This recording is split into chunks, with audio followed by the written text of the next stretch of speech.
আপনি ভয় পাবেন না, ইন্নাকা আনতাল আ'লা, আপনি বিজয় হবেন। আলকিফ আলকিব মাফি ইয়াদিক, আপনার হাতে যেটা আছে এটা ছাড়েন আপনি। আপনার লাঠিটা। ইয়াকুব নবীর জন্ম দাদা ইব্রাহিম দুনিয়াতে থাকতে, মনে রাখবেন। ইব্রাহিম নবীর ছেলে ইসহাক, ইসহাক নবীর ছেলে ইয়াকুব, তো সম্পর্কে ইব্রাহিম নবী ইয়াকুব নবীর দাদা। এই দাদা ইব্রাহিম নবী দুনিয়াতে থাকতে ইয়াকুব নবীর জন্ম। ইয়াকুব নবী তিন থেকে হিজরত করে তুরস্কের দক্ষিণাঞ্চল হাররানে চলে যায়। সেখানে যাওয়ার পর আল্লাহ পাক রব্বুল আলামিন তাকে কিছু পুত্র সন্তান দান করেছেন। 12 জন পুত্র সন্তান হয় ইয়াকুব নবীর। 12 জনের মধ্যে একজন পুত্র সন্তানের নাম ইউসুফ আলাইহিস সালাতু ওয়াস সালাম। একদম এদিক সেদিক তাকাবেন না, হলে কিচ্ছু বুঝবেন না, পুরা মন দিয়ে শুনতে হবে। তাহলে ইব্রাহিম নবীর দ্বিতীয় সন্তান ইসহাক, ইসহাক নবীর সন্তান ইয়াকুব, ইয়াকুব নবীর সন্তান ইউসুফ।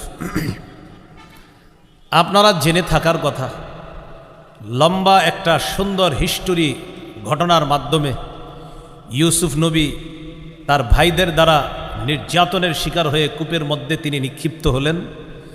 সেখান থেকে পথচারীরা তাকে পেয়ে বিক্রি করে দিল মিশরের আজিজের কাছ, মন্ত্রীর কাছ। মিশরের মন্ত্রী তাকে নিয়ে গেলেন মিশর। তাহলে ইউসুফ নবী একটা ঘটনার মাধ্যমে চলে গেলেন মিশর। মিশর যাওয়ার পর আরো সুন্দর এক ঘটনার মাধ্যমে চলে গেলেন জেলখানায়। জেলখানায় 7 বছর বা 12 বছর থাকার পর তিনি বের হলেন।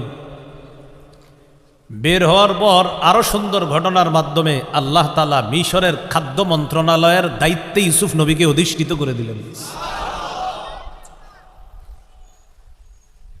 আশেপাশের এলাকাগুলোতেও দুর্ভিক্ষ দেখা দিয়েছে। সেই সূত্রে ইউসুফ নবীর অন্যান্য ভাই যারা, তারা খাদ্য সংগ্রহ করার জন্য মিশরে আসে।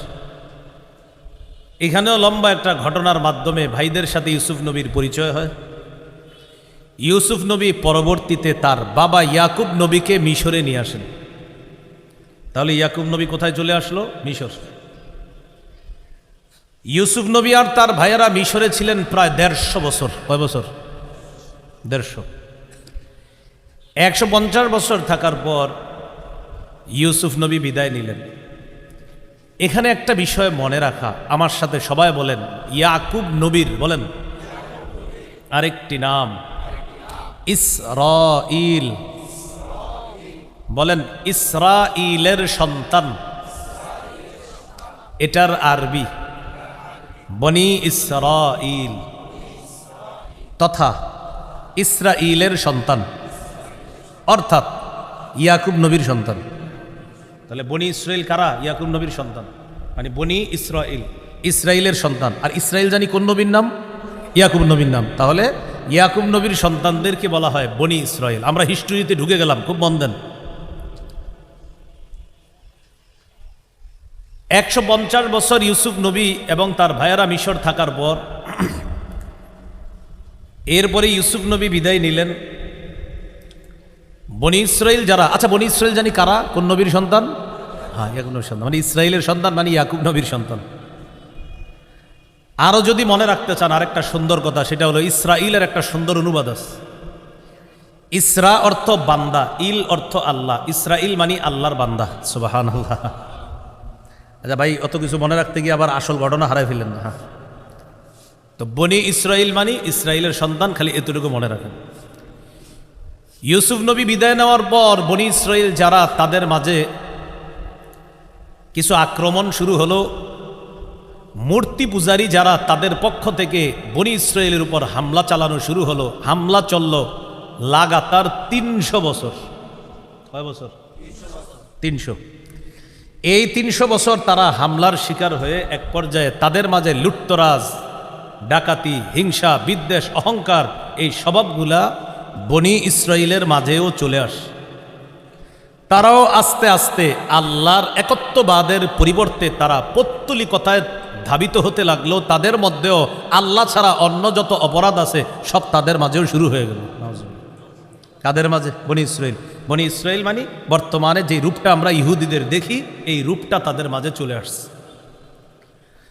এইভাবে চলতে চলতে খ্রিস্টপূর্ব 1250-এ আল্লাহ তাআলা বনি ইসরাইলের মাঝে মহামর্যাদাপূর্ণ একজন নবীকে পাঠাইলেন, তার নাম মূসা আলাইহিস সালাতু ওয়াস সালাম। মূসা নবীকে আল্লাহ শত্রুর ঘরে লালন পালন করলেন। শত্রুর নাম হলো ফেরাউন। মূসা নবী একটা ঘটনা ঘটাইলেন, একজনকে ঘুষি মারছে, মরে গেছে। তিনি মিশর থেকে চলে গেলেন মাদিয়ানে। সেখানে গিয়ে একটা ঘটনা ঘটছে। ঘটনার পরে শুআইব নবীর সাথে তার দেখা। পরবর্তীতে শুআইব নবীর কন্যাকে বিয়ে করেছেন। 8 বছর বা 10 বছর তিনি থাকলেন শুআইব নবীর কাছে। 10 বছর পর গর্ভবতী স্ত্রীকে নিয়ে তিনি আবার মিশর রওনা করলেন। পথিমধ্যে আল্লাহ তাআলা অসাধারণ একটি ঘটনা ঘটিয়ে মূসা নবীকে আল্লাহ নবুয়ত দান করলেন। নবী হয়ে চলে আসলেন মিশর। ফেরাউনকে দাওয়াত দিতে যাওয়ার আগে আল্লাহকে বললেন, আল্লাহ আখাফু আইয়াকতুলুন, আমার ভয় হয় ফেরাউন তার বাহিনী আমাকে হত্যা করবে, কারণ আমিও তো একজনকে ঘুষি মাইরা এখান থেকে গেছিলাম। সাথে সাথে বললেন, আল্লাহ আমার মুখে জবানে একটু জড়তা আছে, আমার ভাই হারুন হুয়া আফসাহু মিন্নি লিসানা, তার মুখের ভাষা বড় চমৎকার, আমার চেয়ে সুন্দর কথা বলতে পারে, হারুনকে আমার সহযোগী বানায়া দেন। আল্লাহ হারুনকেও নবুয়ত দান করলেন।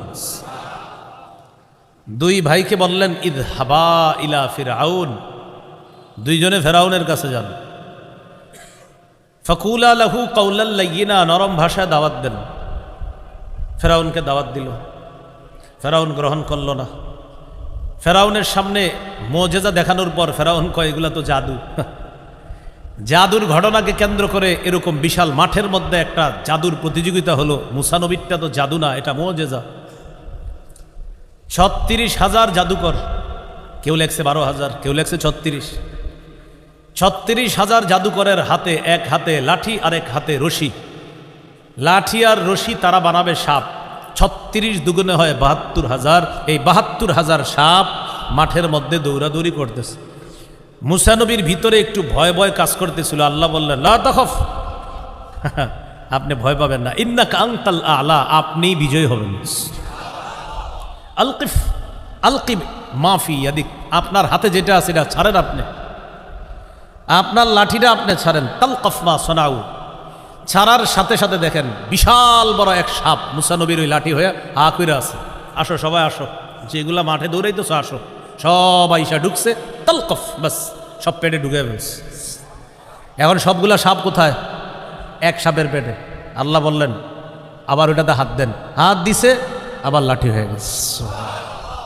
হাজার হাজার জাদুঘর সাথে সাথে সিজদায় লুটিয়ে পড়ে ঈমান আনছে। ফেরাউনের লস হয়ে গেল। এইভাবে করতে করতে প্রায় 6 লাখের বেশি মানুষ মুসলমান হয়ে গেছে। ফেরাউন প্ল্যান করলো, মূসাকে এইভাবে আর থাকতে দেওয়া যায় না। কি করব? সমূলে মূসা আর মূসা বাহিনীকে হত্যা করব। আল্লাহ তাআলা জানায়া দিলেন, আসরি বি ইবাদি, মূসা আপনি আমার বান্দাদেরকে নিয়ে রাতের বেলা বের হয়ে যান। ইন্নাকুম মুত্তাবাউন, আপনাদেরকে পিছন থেকে ধাওয়া করা হবে। মূসা নবী বিশাল জনগোষ্ঠী নিয়ে রওনা করলেন। রাতে যাইতে যাইতে সমুদ্রের কাছে গেলেন, আরব সাগরের পাশে গিয়ে দাঁড়ালেন। ইতিমধ্যে ফেরাউন বাহিনী টের পেয়ে পিছন থেকে তারাও রওনা করল।